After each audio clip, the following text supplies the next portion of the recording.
Hello, my name is John Miares, and I am a survey statistician and group leader in the USDA NASS Great Lakes Regional Field Office in East Lansing, Michigan. In this presentation, I want to spend some time talking about Section H of the ARMS-III questionnaire, which covers operating and capital expenditures for the farm or ranch operation.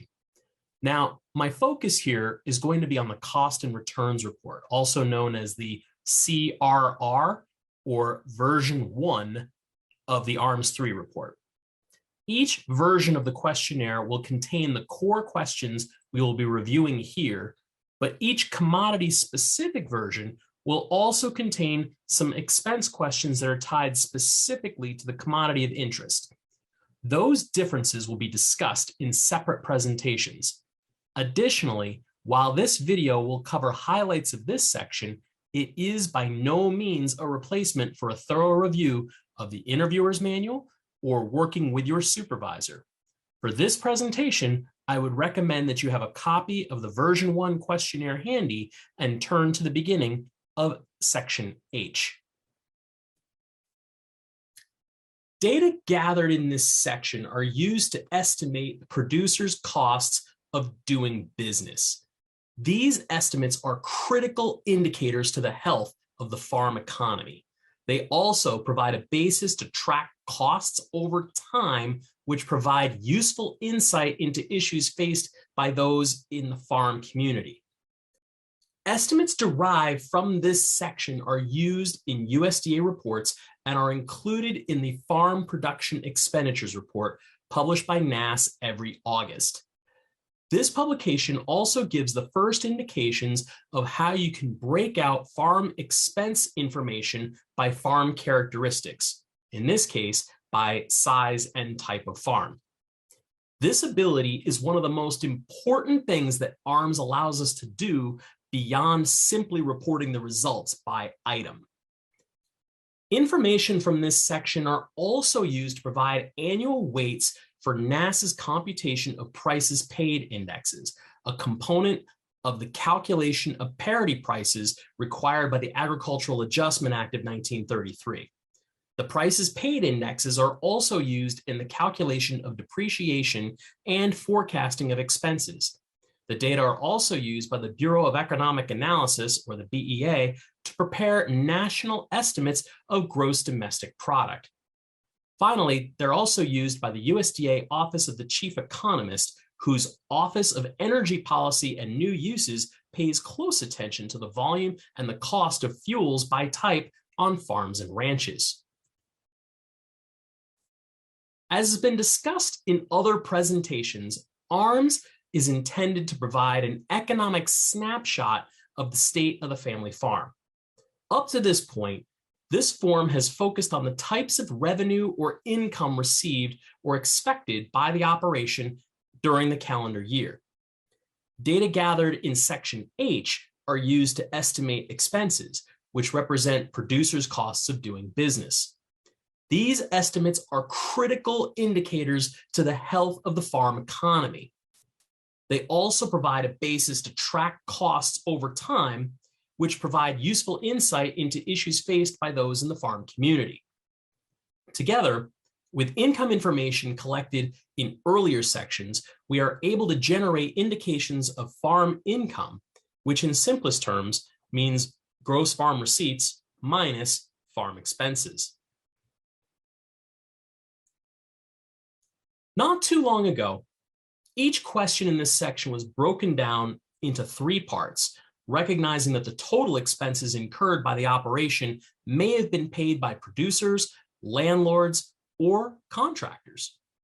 Now, most of these questions in this section focus on items spent by producers and their partners. Specific expenses most likely to be paid by landlords are now asked at the end of Section H, and questions about contractor expenses were removed entirely from the form. Contractor expenses are still calculated behind the scenes, but are based on data collected on a separate survey of just contractors. If possible and where appropriate, please write detailed notes about the type and amount of services that are provided by a contractor. When collecting data in Section H, Be sure to report only expenses for the targeted operation. That is the operation defined by the total acres recorded in Section A, Item 4. This section has a lot of detail and a lot of include, exclude instructions. These are important, but don't get bogged down by them. Do your best to find a place to record any of these expenses and then just leave comments if you're unsure or if you have a unique situation. Finally, if the respondent can't give you an exact figure, try to get the best estimate or a percentage used and make a note to help explain the situation. Section H is separated into 3 parts. Questions 1 through 34 on the CRR focus on operating expenses, which include expenses related directly to the day-to-day operation of the farm business, such as those shown on this slide. Operating expenses typically include the sum of the cost of goods and services, which include the cost of labor, input, and materials used, as well as the portions of overhead related to production, combined with the costs associated with selling agricultural products, general and administrative expenses, and depreciation expenses. Household and personal expenses are not included here, even though for some operations, off-farm income is used to pay for on-farm expenses. We also want to exclude expenses associated with performing custom work for other operations, especially if a separate set of books are used for the custom business. Also, we should exclude any expenses paid by the producer acting as a landlord on land that is rented to others. Why are we collecting these farm production expenditures in such great detail? This is going to ensure that no data is going to be omitted, particularly items not typically found in record books. We know that if we do not ask for costs by item, respondents will fail to report some expenses and leave out some costs that would make net income appear larger than it should. Also, detailed expenditures allow USDA to compare and quantify item by item cost per unit indicators. Examining expenditures this closely improves the quality of estimates of expenses. The first 3 questions in Section H ask about expenses for seed, fertilizer, and chemicals purchased during the reference year, regardless of when the input is used. Operations often pre-purchase items such as seed, fertilizer, and fuel during the fall for use during the following year.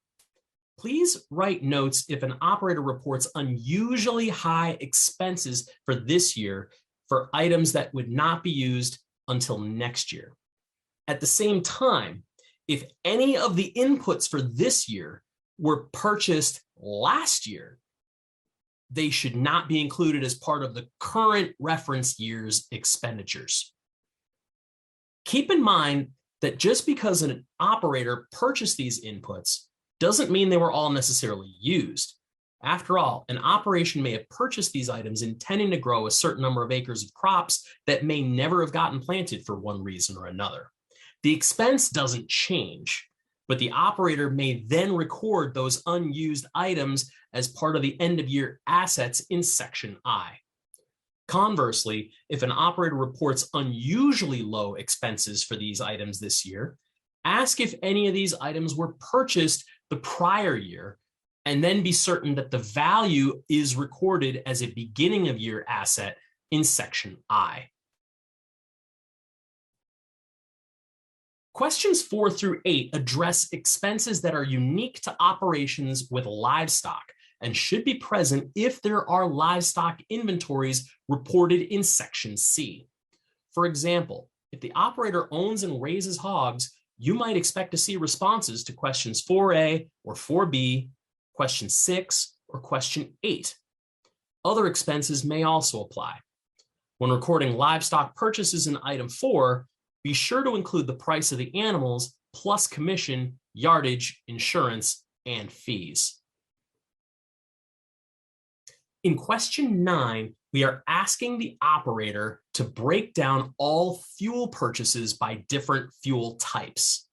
Farm record books and the IRS Schedule F will usually have an entry for total gasoline, fuel, and oil, but will not follow the breakdown we're asking for in Section H. If the operators cannot break down the individual fuels by dollar amount, try to have them break it down by percentage. Also, be sure to include only the farm share of the fuels. Any fuel purchased for personal vehicles should be excluded. Finally, double check that the total amount spent on fuels on the top line with item code 663 is the sum of all the different fuel types below. This has been a very common recording error over the last several years.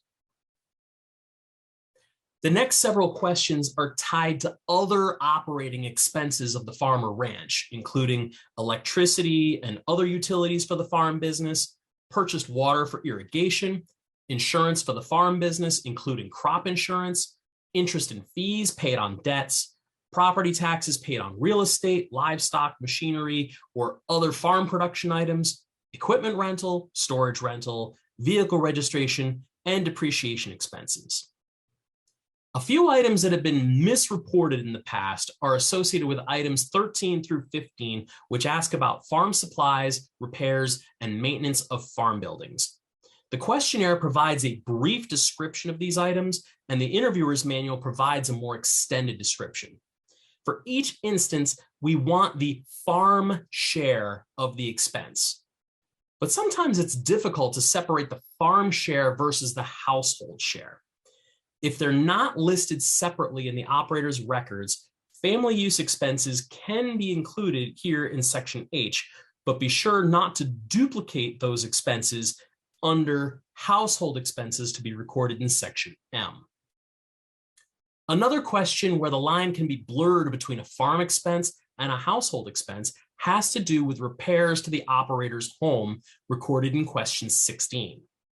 As a general rule, if the operator's house is owned or can otherwise be declared as an asset of the farming operation, then any repairs to the dwelling can be reported here.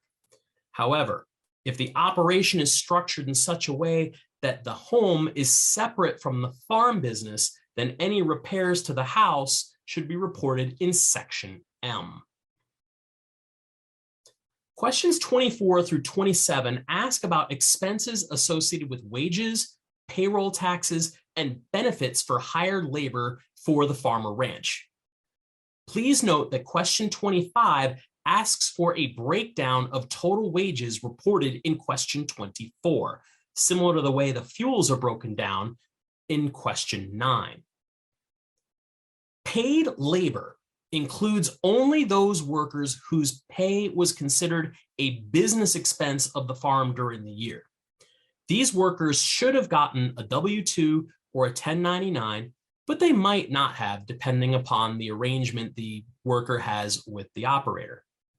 The table above question 24 has some detailed instructions as to what to include and exclude regarding cash wages. In short, if wages were paid, they should be included. However, there are some notable exceptions. For example, wages that were paid for workers at a roadside stand or at a farm store should be excluded unless than 50% of what is sold there was produced on the farm. You also want to exclude work provided by service firms such as commercial bookkeeping, legal or professional services, and items like that. Those can be included in question 32. Also, if the operator or partners are taking draws from the operation for personal expenses rather than collecting a wage that is accounted for by a W-2 or a 1099, those should be excluded as well, as those items are closely linked to items to be recorded in sections K, L, and M. Several more operating expense questions follow, including expenses for contract labor, custom work, non-cash payments for farm work, which follow directly from the higher labor questions that immediately precede them. Also asked are questions about the market value of commodities produced and used on the operation for home consumption, then professional and farm management services, and general business expenses. One item historically overlooked and underreported are marketing and storage expenses in question 34. Almost all operations that sell commodities have marketing expenses. All marketing expenses paid for by the operator for the sale of products must be included. Checkoff fees, commercial crop drying, sales commission fees, inspection fees, storage fees and expenses, transportation, yardage fees should be included even if the crop is not yet sold. If a commodity was not sold from storage but returned to the operation, out-of-pocket expenses for storage should be included as a marketing expense. If an operator reports no marketing charges, probe to find out if anything was subtracted out of the total price before a farmer received a check for sold goods. In many states, certain checkoff fees are standard for all operators. If you can get a total quantity and units sold of a particular commodity, statisticians in your regional field office may be able to derive an estimate for marketing charges such as checkoff fees and commissions. There are a handful of operating expenses that are collected elsewhere on the questionnaire. The first and most notable items include components for gross rent, including cash rent, share rent, or grazing fees reported in Section A. Although this was discussed in an earlier presentation, it's important to note the differences in collection of rent expense from previous years. It used to be that the landlord's share was a column in field crop production and separate cells in other types of commodities. Now that the question is collapsed into one cell for every type of share rent, it's important to obtain a full accounting of the landlord's share, especially for crops. As I said before, respondents tend to underreport amounts when items are reported in a single cell rather than having them broken out over several cells. The other notable operating expense not included in Section H includes the livestock contract production fees accounted for in Sections D and E. Livestock contract production fees are both income to the operator and an expense to the contractor. So the value is used in two different ways, so it's important to get it right since contractor expenses tend to be a $6 billion item annually nationwide. The second part of Section H looks at capital expenditures. Certain assets which give a long-term benefit to the farm, such as equipment and buildings, can be depreciated over the useful life of the asset, which is generally 2 or more years. Purchasing these assets is considered a capital expense in contrast to operating expenses, which offer a shorter term benefit and are therefore written off immediately. Examples of capital expenses may include the purchase of a new tractor or equipment or major repairs to buildings. If an operator places an expense on a depreciation schedule, it should be recorded as a capital expense and accounted for as an asset of the farm or ranch business. One exception I want to note is that land purchases for expanding the operation are going to be considered capital expenses for the purposes of this survey, even though land is not considered a depreciable asset.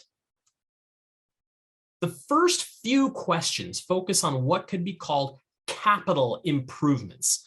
These are expenses taken on by the operation with the goal of adding value to the farm assets and business. These could include improvements to the land, such as irrigation improvements, well drilling, or fences, new construction and remodeling of dwellings and buildings, including livestock buildings and storage facilities, and new construction or remodeling of the producer's dwelling if it's owned by the operation. As a reminder, Any new construction or remodeling of the producer's dwelling should be excluded if the home is not listed as an asset of the farm or ranch operation. The next several slides focus on vehicles, machinery, and equipment purchased for the operation. Question 42, regarding expenses for all-terrain vehicles, side-by-sides, and utility task vehicles, is now its own question. In previous years, expenses for these types of vehicles were included with what is question 46 that asks about all other capital expenses. It's important that the operator be able to distinguish assets that are used in other businesses and the operator's household. For example, with automobiles and trucks, a specific question is asked about the percent use on the farm for those vehicles.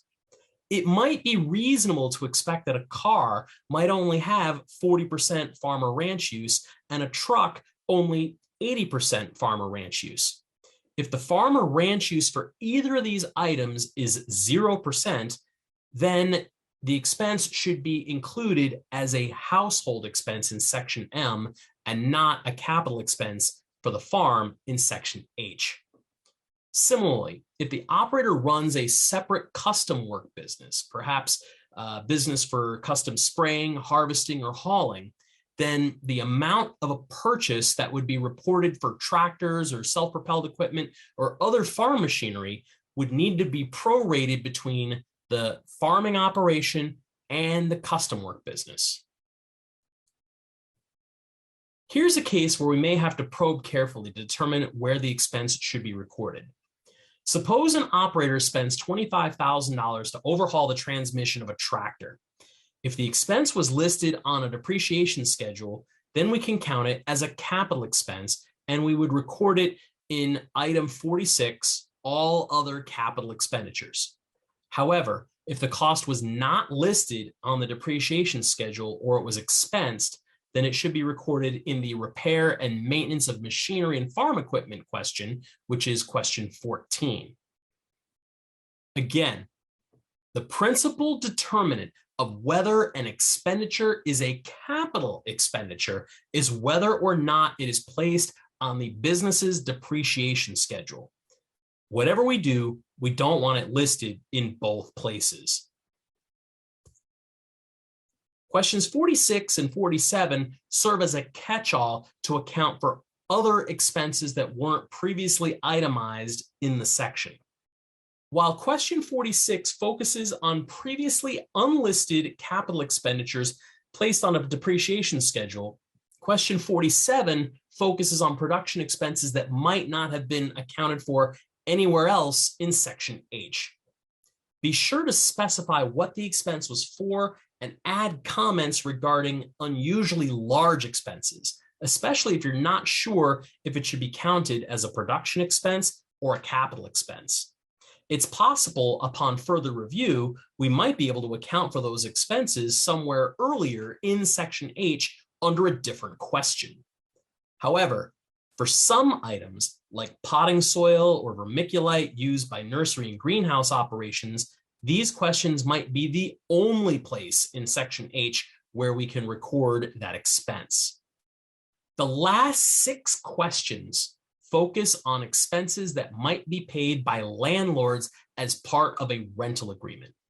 If the primary producer is not renting any land, then these questions can be skipped. Some landlord expenses may be difficult for the operator to know, but approximations or even just knowing that the landlord paid certain expenses would be helpful to know.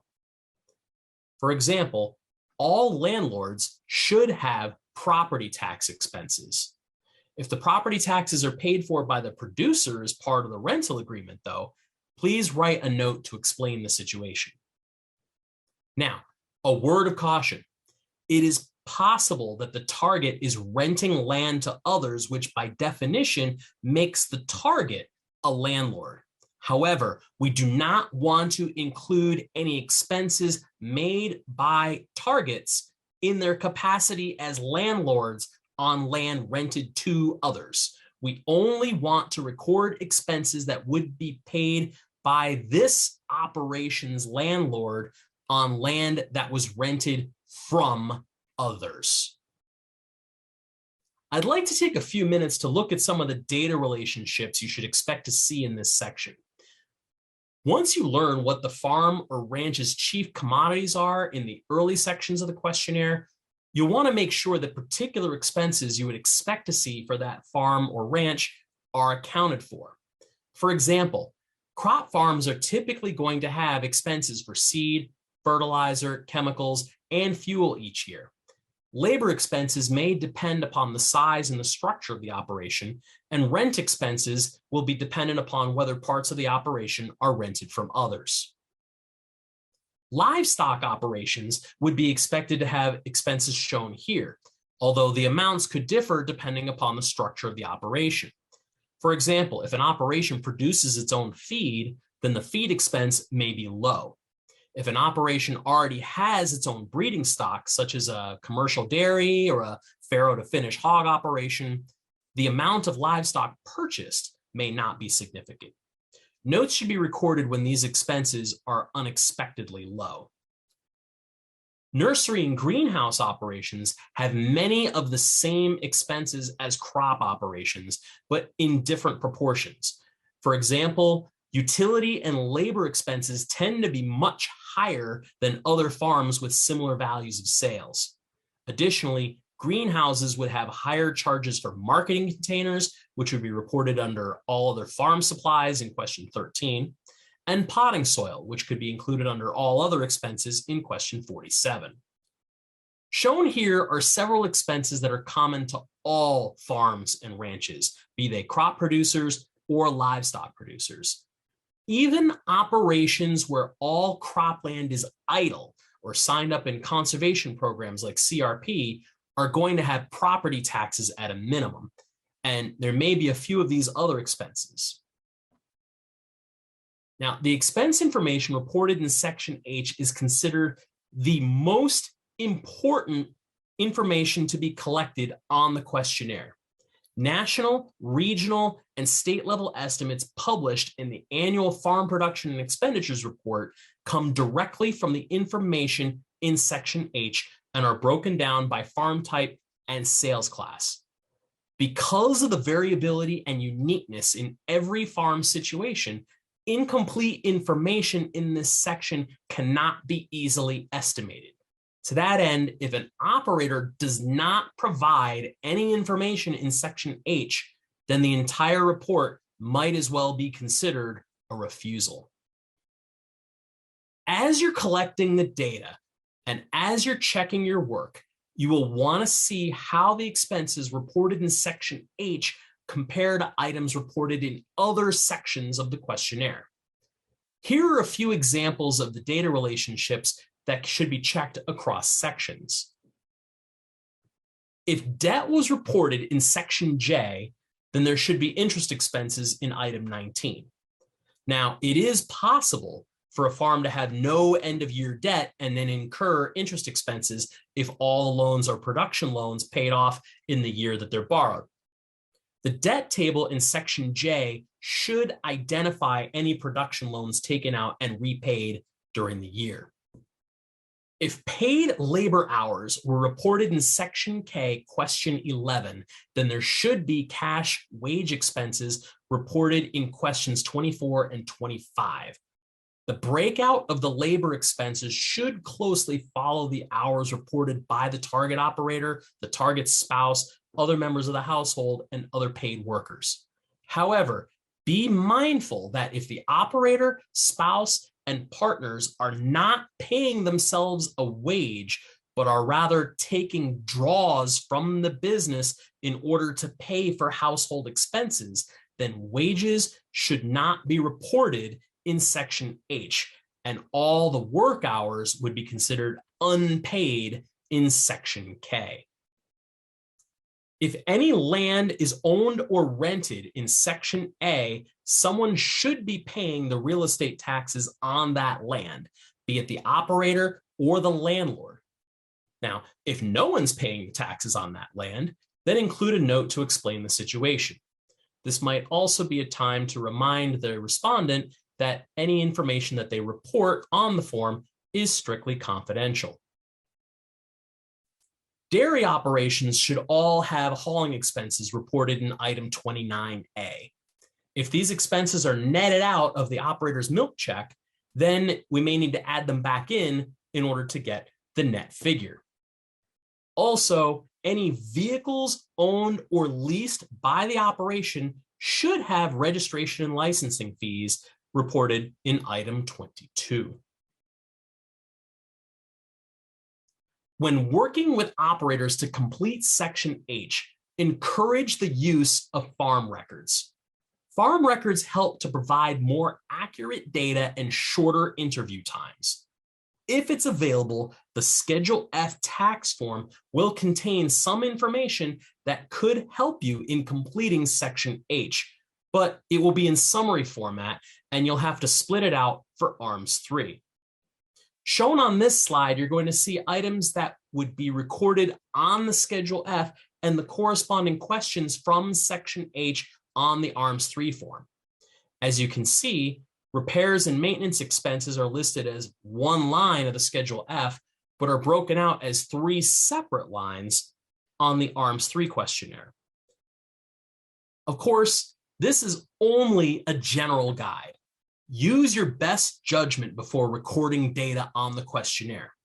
In the end, the operator's best estimate is acceptable for responses if there are no records available.